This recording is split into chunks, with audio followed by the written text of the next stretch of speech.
Bonjour, dans cette vidéo, je vais couvrir avec vous les bases de la transmission par vis sans fin, suite à quoi on va réaliser ensemble la modélisation d'une telle vis dans SolidWorks. Cette modélisation va nous permettre d'introduire la notion de pièces intelligentes dans SolidWorks. Ce sont donc des pièces qui sont paramétrables et donc facilement modifiables pour s'adapter à un problème donné. Avec ces informations, vous allez être en mesure de réaliser votre entraînement par vis sans fin pour le projet en TCH 098. Bien sûr, ce n'est pas obligatoire si vous choisissez de le faire. Donc, dans un entraînement par vis sans fin, on retrouve donc une roue et une vis. Donc, la roue possède des dents dont le profil est tout à fait semblable aux engrenages à denture droite que vous avez réalisés sur la base du code MATLAB. J'ai présenté donc un petit tutoriel vidéo dans lequel vous aviez à réaliser des engrenages à denture droite.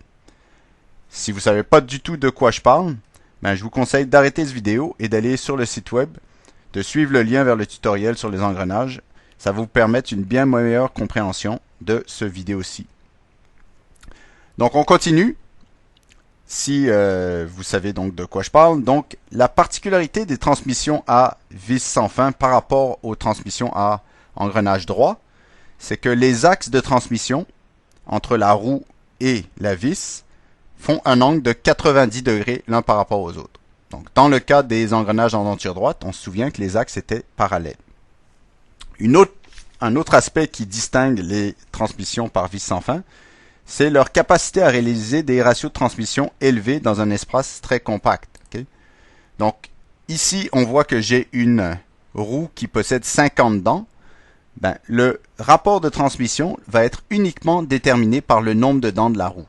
Donc, si j'ai 50 dents, je vais avoir un ratio ou un rapport de 50 pour 1. Donc, dans cette animation, on voit une transmission par vis sans fin. Donc, on a une roue qui comporte 50 dents et une vis. Donc, pour chaque tour de la vis, chaque rotation, on a l'avancement d'une dent. Ce qui veut dire qu'on va avoir donc ce qui justifie finalement le ratio de transmission de 50 pour 1. C'est-à-dire que le couple moteur qui va être transmis à la vis va être multiplié par un facteur théorique de 50 à l'arbre de la roue. Également, tout comme pour les engrenages en denture droite, on va reconnaître la notion de cercle primitif. Donc, le cercle primitif, c'est donc un cercle virtuel au contact desquels va se faire le contact entre les dents. Donc, on voit ici, j'ai le cercle primitif qui est donc dans le plan de coupe et j'ai le cercle primitif normal ici. Les deux cercles primitifs, à leur contact, on va y avoir le contact des dents. Donc, on se souvient que le cercle primitif d'un engrenage, c'est donné par le nombre de dents multiplié par le module. Le module, c'est vraiment le facteur qui permet d'avoir compatibilité entre les engrenages. Donc, il n'est pas étonnant de retrouver également le module dans la définition du cercle primitif de la vis. Mais contrairement à la roue, le diamètre primitif de la vis, lui, va avoir une certaine variabilité. Donc, on va être en mesure d'ajuster un peu ce diamètre. Donc ici, je vous présente l'anatomie un petit peu d'une vis sans fin. Donc, je ne vais pas rentrer dans tous les détails précis de chaque paramètre. On va le faire dans la modélisation. Mais essentiellement, c'est des paramètres qui ont été définis par des normes. Donc, ça n'a pas beaucoup d'intérêt. Ce qu'il faut comprendre, c'est un petit peu les paramètres qui vont lier la roue et la vis. Donc, essentiellement le module. Et également l'influence de certains autres paramètres. Donc, le module de la roue, je l'ai bien dit, c'était donc défini par le diamètre primitif de la roue sur le nombre de dents. Pour définir le diamètre primitif, donc, qu'on voit ici, de ma vis, je vais introduire un facteur Q, un facteur de diamètre. Ce facteur est au choix. Il varie de 6 à 20, ce qui va faire que je vais avoir un diamètre de plus en plus grand, plus mon Q est grand. Donc ici, je vois que j'ai le diamètre primitif de ma vis qui va être défini comme le produit de Q par M, le module. Également, ici, je vois que j'ai l'angle de l'hélice. L'angle de l'hélice, c'est vraiment l'hélice qui va supporter le filet. On l'a vu quand on faisait l'hélice sur lequel on faisait un balayage. Donc, l'angle que fait l'hélice avec la verticale, okay, va avoir un rôle important dans la transmission de puissance. On se rend compte que plus l'angle est petit, plus on va avoir du mal à transmettre de la puissance. Mais ça va avoir en contrepartie l'avantage de bloquer la vis. Okay? Donc, lorsque je vais avoir un assemblage, donc roue, vis sans fin, la transmission de la puissance se fait de la vis vers la roue. Mais lorsqu'on enlève donc la puissance ou le couple à la vis, il peut être souhaitable que la roue ne bouge plus, elle soit bloquée. Bon, ben ça va arriver lorsque l'angle lambda, l'angle de l'hélice, est faible. Donc, dans votre cas, par exemple, vous allez fixer, par exemple, l'angle de votre canon, arrêtez le moteur, puis vous avez envie que cet angle-là ne varie pas. Avec un angle lambda faible, aux alentours de 5 degrés, entre 5 et 11 degrés, vous allez être dans un mode de blocage.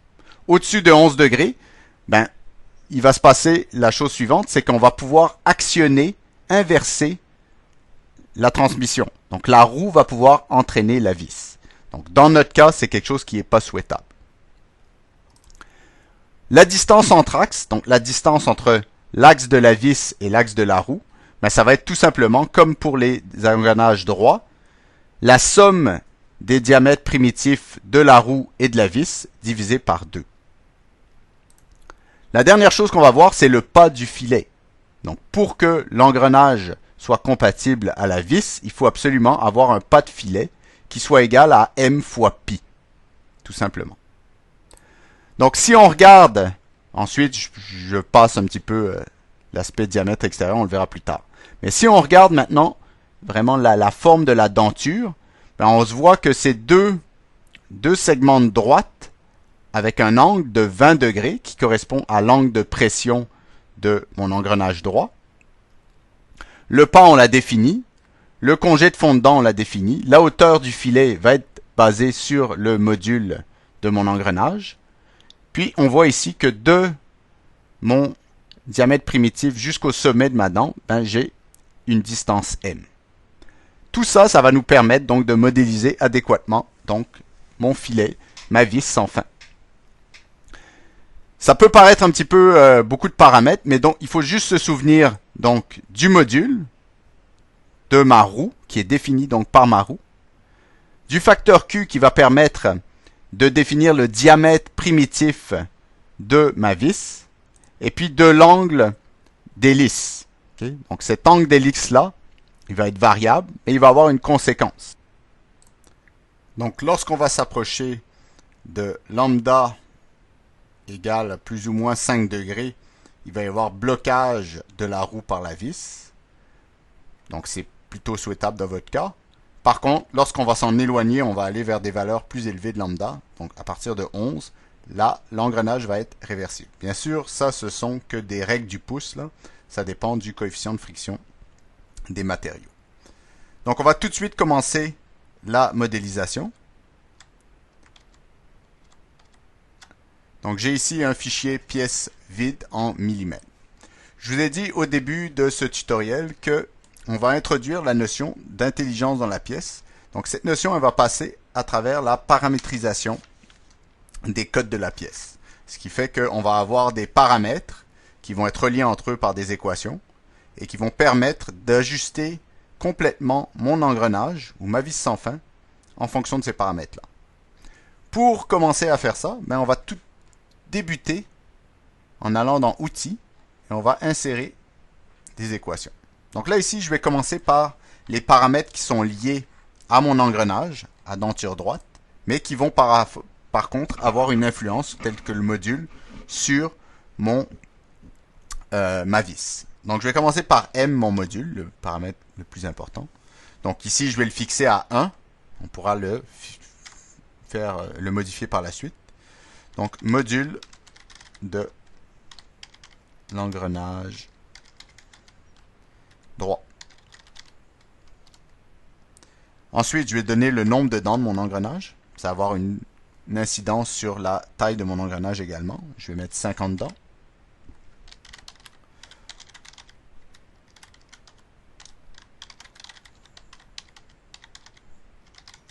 Je prends le temps de documenter ici chacun de mes paramètres, puisque vous allez voir que si vous reprenez le fichier dans quelques temps, 3 semaines plus tard, vous allez avoir oublié le nom des paramètres. Donc c'est important de le faire correctement. Ensuite, je vais définir DG comme étant le diamètre primitif de l'engrenage. Et là, il y a une équation pour ça. C'est égal à M fois N.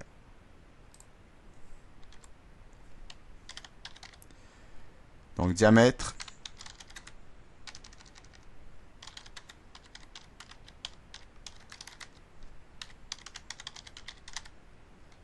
ensuite, je vais définir également alpha, qui est l'angle de pression. Donc en général, c'est 20 degrés. Okay. Angle de pression. On le fixe en général à 20 degrés. Mon facteur de diamètre, Q, lui, il est variable. Il vaut de 6 à 20. Je vais le mettre à 6 pour le moment. Facteur de diamètre. On va voir quelle incidence ça va avoir maintenant sur alpha. Donc, mon alpha, mon lambda. Mon lambda, qui est égal à A tangente de 1 divisé par Q.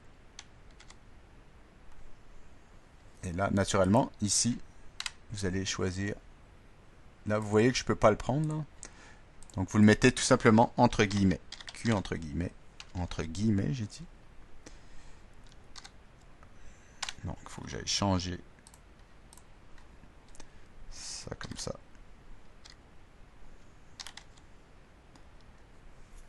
Donc, ça, c'est l'angle de l'hélice. Ben, je vais pouvoir maintenant déterminer mon diamètre primitif de ma vis, dW. Ça, c'est égal à donc Q multiplié par M.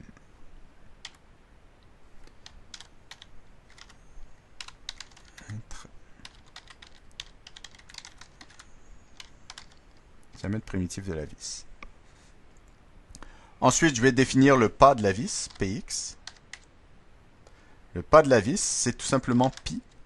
Je dis tout simplement, mais il faut le savoir. Pi fois M.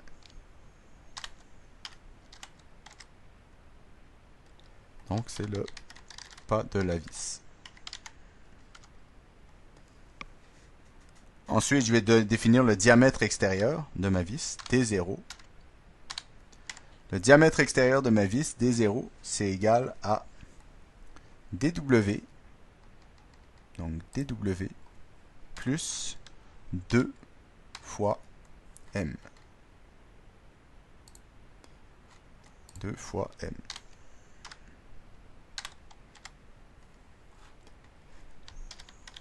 Diamètre extérieur de la vis. Ensuite, je peux définir le diamètre intérieur de la vis, D INT. C'est encore une fois égal à dW moins 2 fois 1.155 fois M. Diamètre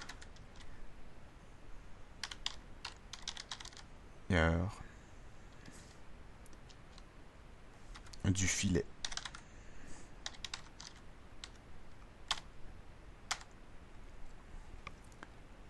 Ensuite, j'ai la longueur de ma vis, F, ma longueur de vis, que je définis comme le pas, multiplié par 4.5 plus le nombre de dents. Donc, N divisé par 50. Donc ça, c'est longueur de la vis. C'est naturellement une longueur qui est suggérée. Vous pouvez la faire plus longue, peut-être pas beaucoup plus courte, mais un peu plus longue en fonction de... Vous pouvez modifier naturellement ces paramètres, hein.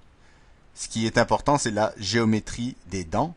Ensuite, la longueur, des choses comme ça peut être adapté à votre problème. Ensuite, j'ai la hauteur du filet. Acheter. Ok, ma hauteur de filet. Donc, ici, je vais avoir 2,155 facteur de M. Hauteur du filet. J'ai la distance entre axes C qui va être égale à dW plus dG divisé par 2. 10 distance entre axes. Ensuite, j'ai le rayon du congé qui est égal à le rayon du congé 0,3 multiplié par M multiplié par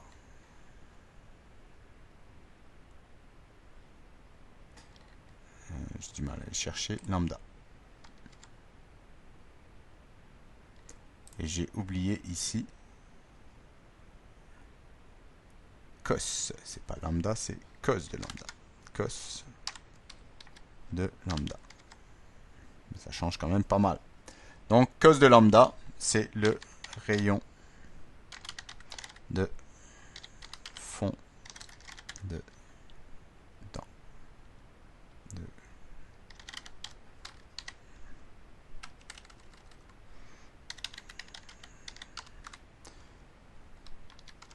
Rayon du congé de fond de dent. Il me reste maintenant bore, donc qui est égal à 5 mm. C'est tout simplement diamètre de l'axe du moteur. Donc je fais un trou pour permettre à l'axe du moteur de rentrer dans ma vis. Donc je ne crois pas avoir oublié quoi que ce soit. Si j'ai oublié, de toute façon je peux l'éditer. C'est relativement simple. Donc vous voyez maintenant que j'ai tous mes paramètres et mes équations qui sont ici. Si je clique bouton droit, gestion des équations, je peux venir éditer ça. Donc maintenant, la première chose que je vais faire, suite à l'entrée de ces paramètres-là, je vais faire la vis brute, donc un cylindre brut, sur lequel je vais venir enlever de la matière, okay, par un balayage. Donc pour faire ça, je vais aller sur le plan de droite. Je vais faire mon cercle de diamètre D0. Donc je sais que j'ai le paramètre D0 qui est maintenant disponible. Donc je fais comme si j'allais coter. Mais là, si j'appuie sur égal, je commence à taper D. Je vois que j'ai D0 qui est disponible. Maintenant, vous voyez que j'ai la valeur qui est liée. Okay? L'espèce de symbole ici, d'équation, me dit que maintenant, cette valeur-là est liée à la valeur de D0. Donc si D0 change, automatiquement, cette valeur-là va changer. Okay. Ensuite, je vais faire l'extrusion. Je vais faire ça plan milieu. Puis je vais faire ça de la longueur de ma vis. Donc, ma vis, sa longueur, je l'ai définie par F. Donc je mets égal. Je prends le paramètre F. Si je ne mets pas égal et que je tape F, ben on va voir qu'il va prendre la valeur, mais ce ne sera pas mise à jour. Donc il prend la valeur d'une façon unique, okay, mais il ne la mettra pas à jour. Donc maintenant, ben, ce que je peux aller faire, c'est tout de suite dessiner la forme de mon vide de dents, finalement, que je vais venir enlever. Donc je me mets dans un plan de face. Et je vais rapidement dessiner ça. Donc c'est relativement simple dans ce cas-là.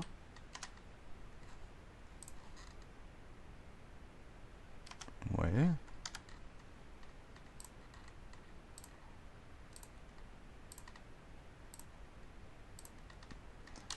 C'est bien dans les jambes, ça. Donc c'est à peu près quelque chose comme ça. Pour m'assurer que ce soit symétrique, je vais mettre ça vertical. Je vais donner un angle qui, lui, va être égal à alpha.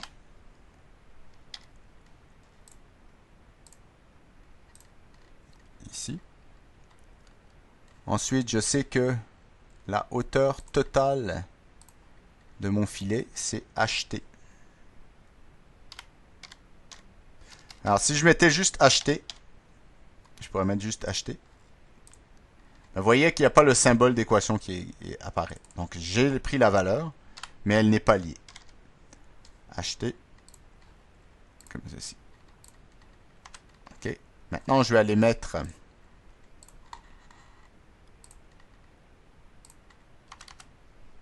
ici. Je sais que j'ai M. Du diamètre primitif au haut de la dent, j'ai M. Module. Puis après, je peux aller placer tout simplement une ligne sur l'axe pour permettre de coter. Puis je vais mettre de ici jusqu'à ici. Ça va être mon diamètre primitif DW.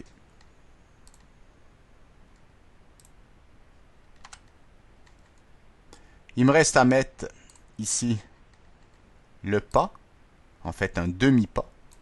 Donc ça devrait être égal à px divisé par 2.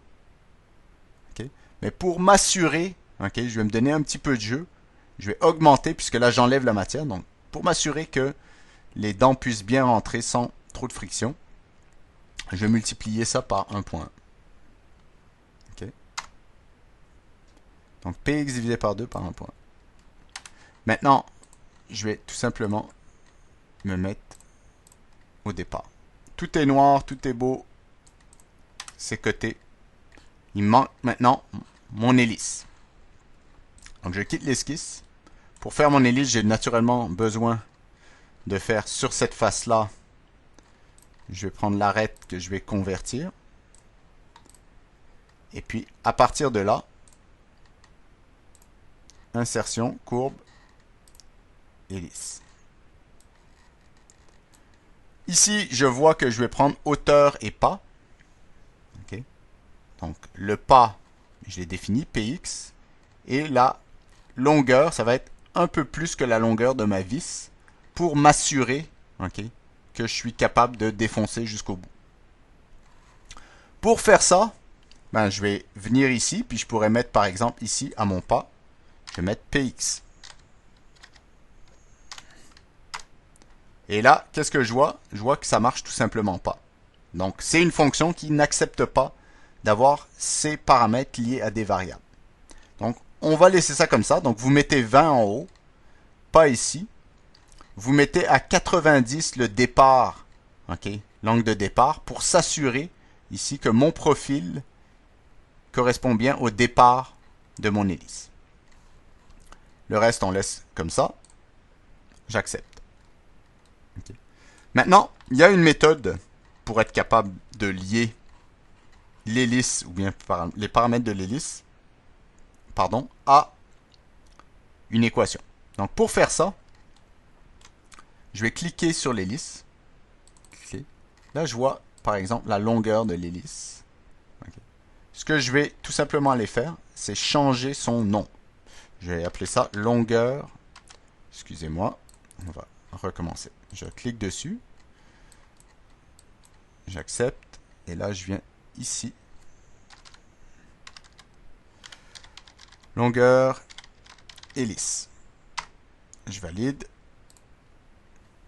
Je vais recliquer dessus. Puis je vais prendre le pas de l'hélice maintenant. Le pas ici.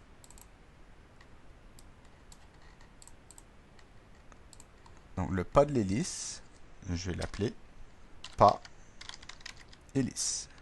Je ne me trompe pas. Donc ça me permet d'identifier clairement ces deux paramètres-là. Donc j'ai la longueur de l'hélice et le pas de l'hélice. Donc maintenant, ce qu'on va faire, c'est qu'on va aller dans insertion, table, famille de pièces. Donc, on va survoler ce que peut faire une famille de pièces, mais je vous invite dans l'avenir, dans le futur, de vous renseigner un petit peu sur les capacités que ça a. Ça va ouvrir pour vous des configurations et des possibilités incroyables. Donc là, on va le survoler, mais je vous invite à étudier ça par vous-même, là. Ça va vraiment grandement améliorer votre productivité en SolidWorks. Donc, ce que je vais faire ici, c'est que je vais lier ces paramètres-là dans un fichier Excel. Donc, j'ai décoché ces deux choses-là. Je mets création automatique. Et en créant donc, ma table, il va me dire quelle valeur veux-tu ajouter dans tes paramètres de famille de pièces. Donc, je vais prendre ces deux choses-là. Donc, le pas de l'hélice et la longueur de l'hélice. J'accepte. Donc là, il m'a ouvert vraiment un fichier Excel dans lequel j'ai le pas de l'hélice, puis je vais le lier à PX. Donc, je viens cliquer dans la case. OK. Donc, maintenant, je vais mettre apostrophe, c'est une syntaxe un peu spéciale, égale, guillemets, PX.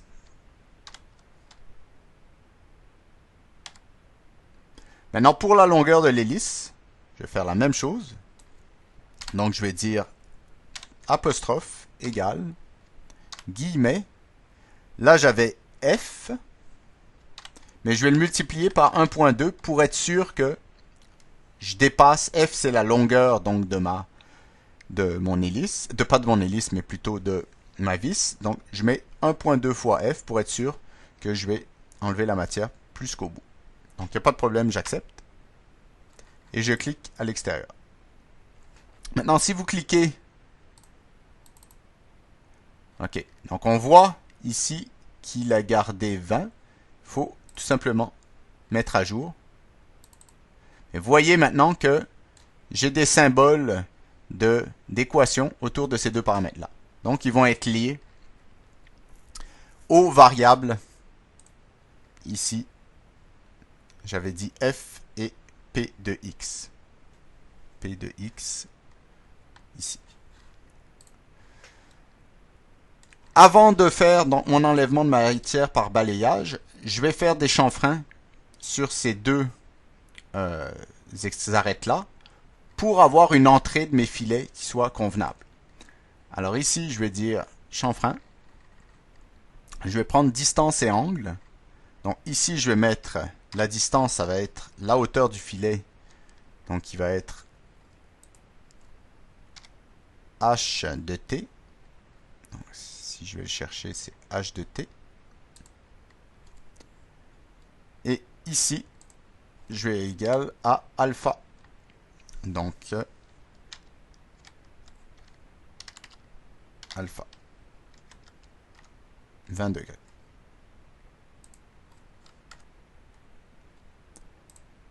Donc, on voit qu'il a lié les deux valeurs. Donc, si j'accepte, je n'ai pas choisi aucune arête. Donc, je le fais ici. Parfait. Maintenant, je vais faire la même chose de l'autre côté. Pourquoi je ne l'ai pas fait d'un coup? C'est que tout simplement, vous allez voir que les directions sont inversées. Donc ici, je vais venir ici. Donc je vais encore mettre égal à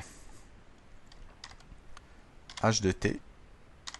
Ici, je vais mettre égal à alpha. Puis lorsque je vais cliquer, vous allez voir, il a inversé la direction ici. Okay. Donc j'arrête, j'enlève face, pardon. Je vais tout simplement inverser la direction. Et là, tout va bien. Ben, je suis prêt maintenant à faire mon enlèvement de matière balayée. Donc je vais dans la fonction, enlèvement de matière balayée. OK. Donc je dois mettre mon profil. Ensuite, je dois mettre ma trajectoire. Je balaye. Et j'ai ma vis.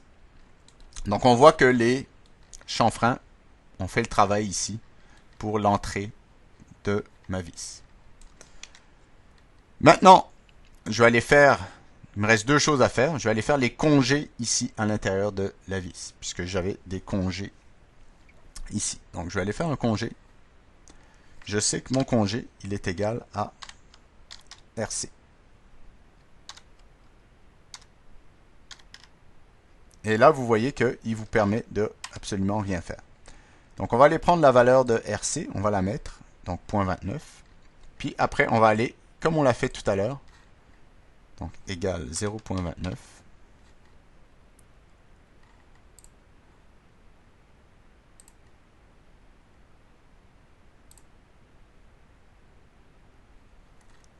J'accepte. Je vais aller maintenant entrer dans mon fichier Excel cette valeur-là. Pour être sûr, je vais lui donner un nom facile. Non, je vais l'appeler, je peux l'appeler par exemple aussi RC. Je fais CTRL-C pour copier ça ici. Donc, la cote ici. Je vais maintenant dans mes configurations et je vois que ici, j'ai ma table de famille de pièces. J'édite les familles de pièces. Je reviens ici. Ici, je vais faire un CTRL-V pour ajouter donc mon RC à congé 1. Donc maintenant, ça, je sais que c'est égal à prime égale à RC, entre guillemets. J'accepte, je clique à l'extérieur. Donc maintenant, quand je vais venir ici, ben je vois effectivement que j'ai le symbole qui vient de s'ajouter. La dernière chose qui me reste à faire, c'est de venir faire sur cette face-ci un cercle dont le diamètre correspond au diamètre de l'axe de mon moteur. Donc ici, je vais mettre, je l'avais appelé bore. Hop là. Et là, on voit que catastrophe, j'ai probablement pas choisi une vis assez grosse puisque on va finir ça. Quand je vais faire un enlèvement de matière à travers tout, ben, il reste tout simplement pas de vis. Okay? Donc il y aurait probablement une collision entre l'axe et puis les dents de ma roue. Donc on va aller tout simplement changer dans mes équations. Je vais aller changer le paramètre qui contrôle le diamètre. C'est donc le Q. Donc je vais mettre ça à 8. Donc là, il recalcule tout. Quand je sors,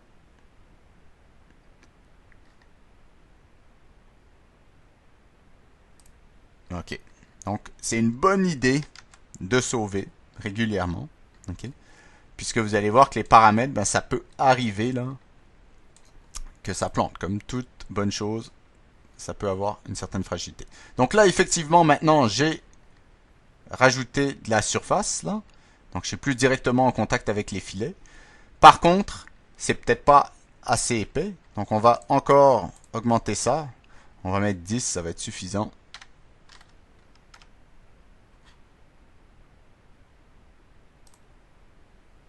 Je suis à 10.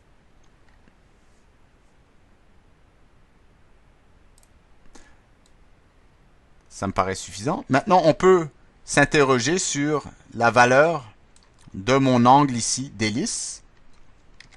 Donc, mon angle ici d'hélice, on peut se demander qu'est-ce qu'il vaut. Et là, je vois que mon lambda vaut 5,71 degrés. Donc, on peut croire que cette vis sera autobloquante. Okay? Donc, on est proche de 5 degrés. Il y a de fortes raisons de croire, surtout avec les matériaux qu'on a, que cette vis sera autobloquante. Donc, je l'ai mis dans un assemblage avec une roue, la roue de 50 dents et d'un module de 1. Et puis, vous voyez que par le jeu que j'ai créé, je m'assure ici qu'il n'y ait pas de contact entre les dents. Donc voilà, ça complète donc ce petit vidéo. Donc bonne modélisation et bonne fabrication.